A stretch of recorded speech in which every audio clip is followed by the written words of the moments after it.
I didn't However, think the 25% tariffs on Canada because of the 43 pounds of fentanyl that come over was well thought out either. see, the fentanyl part is a spin job, though. Like the fentanyl wasn't even mentioned in regards to Canada until Canada instituted retaliatory tariffs, and then they sent out that mouthpiece to the news media, and he was like, "Canada seems to be confused and thinking they're in a tariff war or something." No, this is a war on drugs. It was a message that was typed up, sent out, and like, we're going to pivot now. And we're going to say it's about drugs with Canada, when really it's about Canada not paying into their share of their NATO spending from GDP. I think it's a Canada spin. not.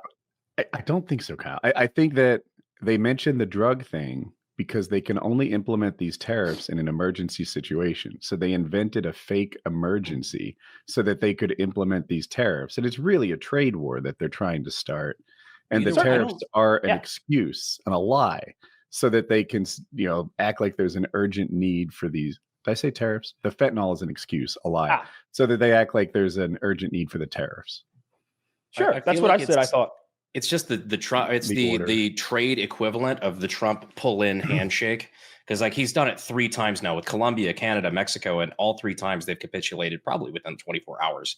Wait, Canada and Mexico didn't capitulate. They both put out statements. They both put out they're putting a certain amount of people at the border. They're doing all sorts of like.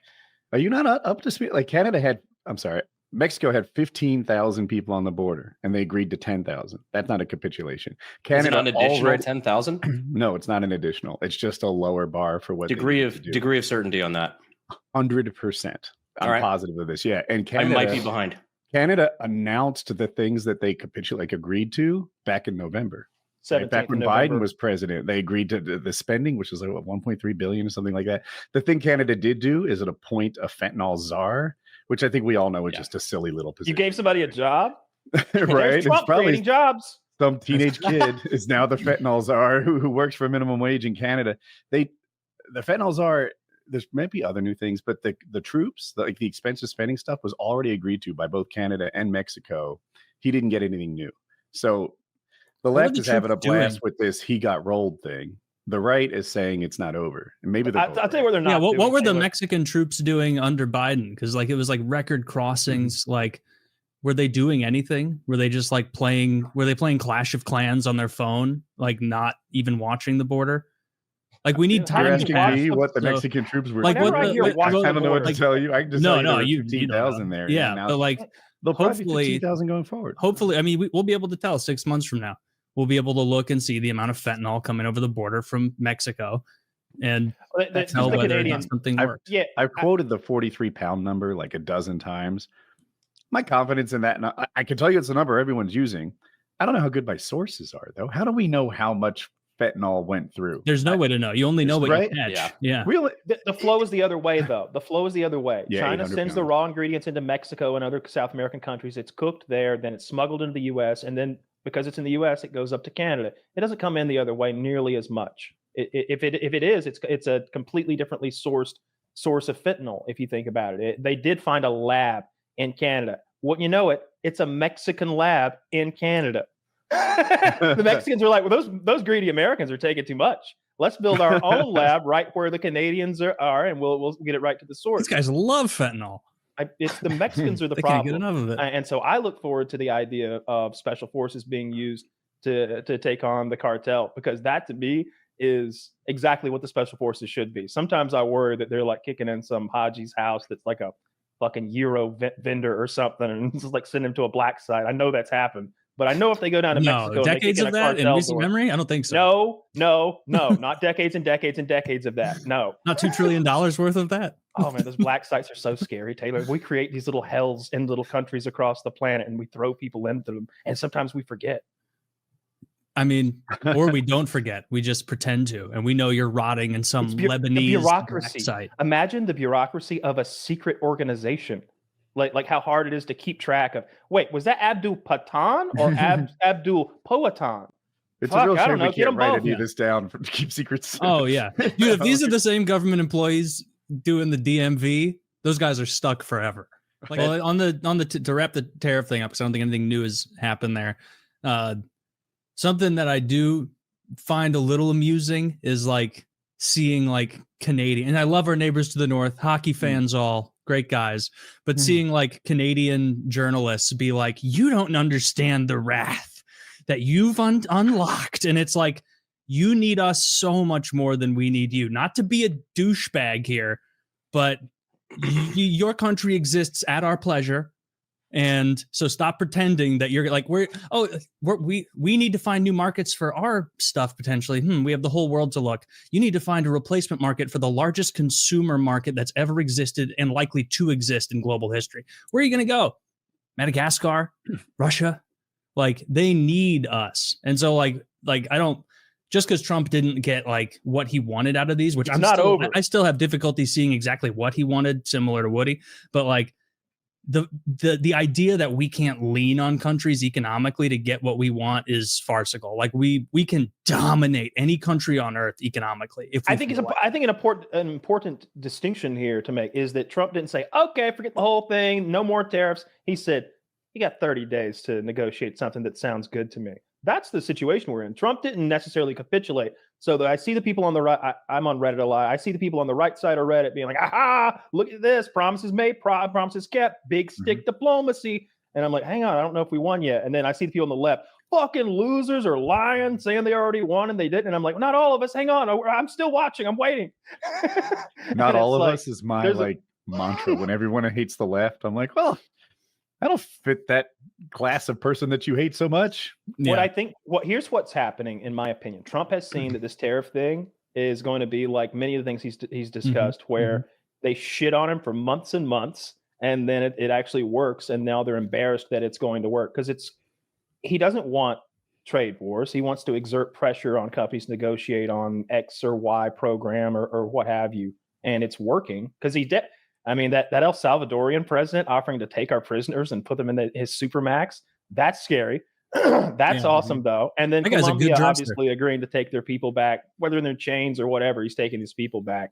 And I look forward to seeing like something happen with Canada because I do not like their defense spending. That's my only complaint about Canada is they're incapable of defending themselves. And if we do have a real war, then we can't count on them for anything other than maybe manpower. We'd have to fucking ship them over to the war. They can't get there themselves. You know what I mean? It'd be that kind of thing. You don't have ships? Come on, Taylor. They don't have a couple ships?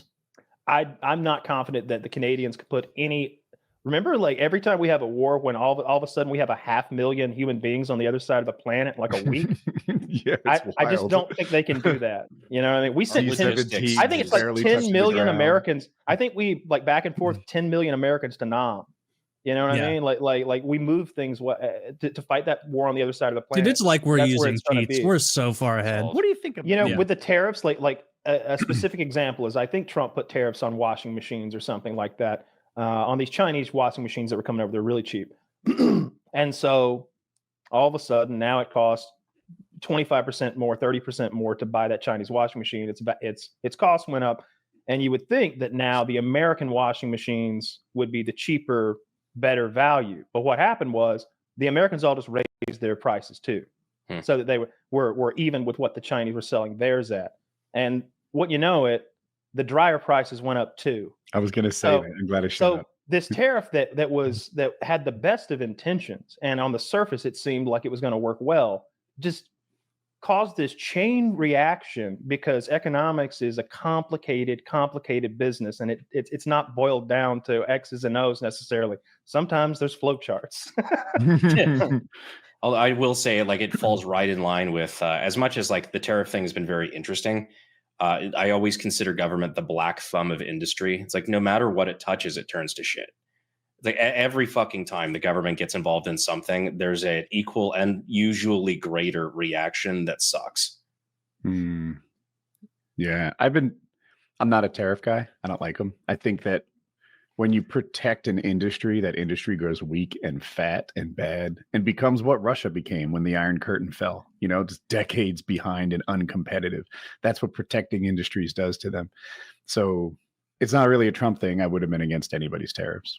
I think it needs a balance though, because there's also the issue of like, if you allow free trade where we don't tariff ever, you now prevent American manufacturing from ever even being able to compete with foreign manufacturing. Like there's no incentive for an American manufacturer of washers and dryers to even enter the market or try that, because they know we straight up can't compete with slaves in China making this. And so it suppresses ingenuity in a different way. Washers and dryers was just the example, but like or forces it can apply to anything. Right? American industry needs to be more automated than China, right? Like there was a time when America needed a basement, we used an excavator. When China needed a basement, they used 100 dudes with shovels.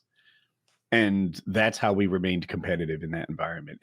There should be almost zero touch washing machine manufacturing if we want to compete, and they can be better and cheaper. Like I do like protectionism sometimes for our laborers, because forcing like American middle class and lower class workers to compete with the global wage standard in whatever industry they have, like we're going to lose, and those people are going to get shit pay, and they're not getting shit pay in some Chinese village. They're getting shit pay in Cleveland. Like they can't afford a good standard of living. And so it is a balance. Like we don't want to be taken advantage of, but I do see the change. I hear your point. Like with globalization comes a global leveling or sameness of the standard of living across every country. And as the country that has one of the top standards of living, it's like, shit, we don't want to like take us in Nigeria and meet in the middle. Like that kind of sucks for America, right? So I get that point. On the other hand, like, I don't have a good way to combat it. Just that, like, you need to be better if you want more. You can't protect America to make them strong. Protecting someone makes them weak. I think there's kind of an issue right now with the made in America stuff, with where our standards are. This is the one thing that really bothers the hell out of me, to be honest. Even in the firearms industry, but outside of it, where like you have pretty much anybody that manufactures anything, they have a standard that they're held to, where like if you're importing something, but the last 10% of the manufacturing process is American, you can say made in America.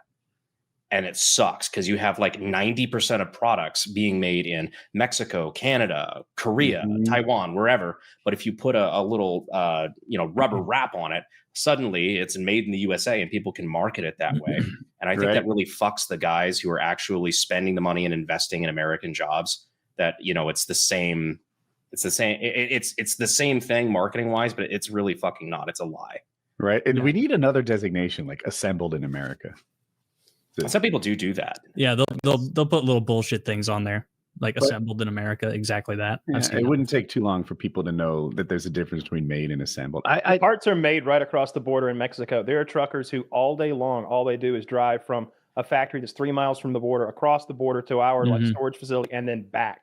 That's their route, back and forth, just getting it over they're the Mexican border. Truckers. They are Mexican. But they're being tariffed right now, so it's become more expensive to get those parts in. So it helps. So like a goal of tariffs in that instance would be like, okay, if it's now economically tenable for Ford to open that shop, that giant facility in Austin instead of in Tijuana, then that's a good thing. That means Americans are going to be working. It's like, I think it's Germany, that if you want to sell a Ford in Germany, you have to build it in Germany.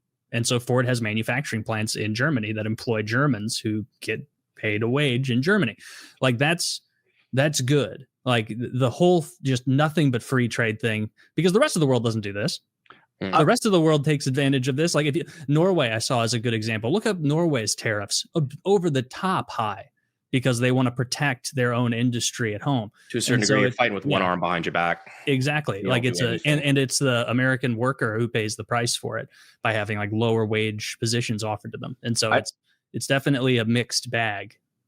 That's a good point. And for the record, not that anyone cares what I think, but I do like retaliatory tariffs. Like you can't tariff us and then us be like, well, we want to stay strong. Like, no, heck you. Let's put our retaliatory tariffs on.